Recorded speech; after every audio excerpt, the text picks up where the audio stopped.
নোয়াখালী জেলায় বন্যা পরিস্থিতির উন্নতি হয়েছে, তবে এখনো পানিবন্দী হয়ে আছে প্রায় 18 লাখ মানুষ। আশ্রয় কেন্দ্রে আশ্রয় নিয়েছে প্রায় 2 লাখ মানুষ এবং এই জেলায় নিহত হয়েছে 11 জন। নোয়াখালী থেকে বিস্তারিত খবর জানাতে যুক্ত হচ্ছেন সহকর্মী নয়নাদিত্য। যেমনটি কয়েকদিন যাবৎ শুনছিলেন যে পানি কমতেছে লক্ষ্মীপুরে।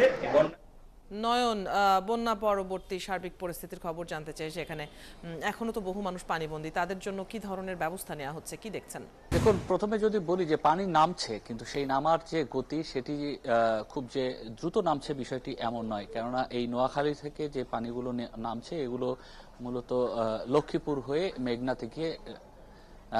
মেঘনাতে গিয়ে মিশবে এবং তারপরে আসলে এখানকার পরিস্থিতির কথা যদি আমি বলি যে এখনো আমি যে মূল সড়কটিতে দাঁড়িয়ে আছি এটি নোয়াখালীর বেগমগঞ্জের একটি ইউনিয়নের এটি মূল সড়ক এবং মূল সড়কের মধ্যে এখনো কিন্তু পানি রয়েছে এবং এখানে যারা মূলত এই সড়ক ব্যবহার করতে তারা গ্রামাঞ্চল থেকে মূলত নৌকা নিয়ে এসে সামনে থেকে এতটুকু পথ পায়ে হেঁটে যাবার মতো পরিস্থিতি আছে। বাকি জায়গাগুলোতে কিন্তু পানি অনেক বেশি এবং আমি গিয়েছিলাম ভিতরের কয়েকটি গ্রাম অঞ্চলেও, সেখানেও আমরা দেখেছি যে একই ধরনের পরিস্থিতি। বাড়ির ভিতরে এখনো পানি রয়েছে। যে বাড়িগুলো আছে সেই বাড়িগুলোতে কিছু বসবাসের যোগ্য রয়েছে, কিছু এখনো বসবাসের অযোগ্য হয়ে আছে।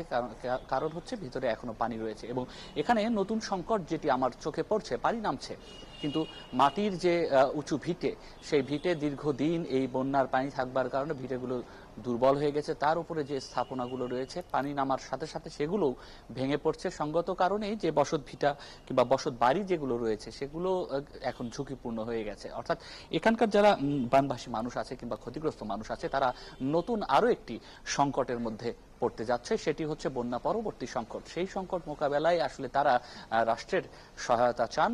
এখন এই গেল 17 দিন, অর্থাৎ গেল 17 তারিখে এই অঞ্চলে পানি ঢোকা শুরু করে এবং তারপর থেকে এখন পর্যন্ত সে মানুষগুলো পানিবন্দী রয়েছে। আমি যে ইউনিয়নে আছি এই ইউনিয়নে 23টি আশ্রয় কেন্দ্র আছে।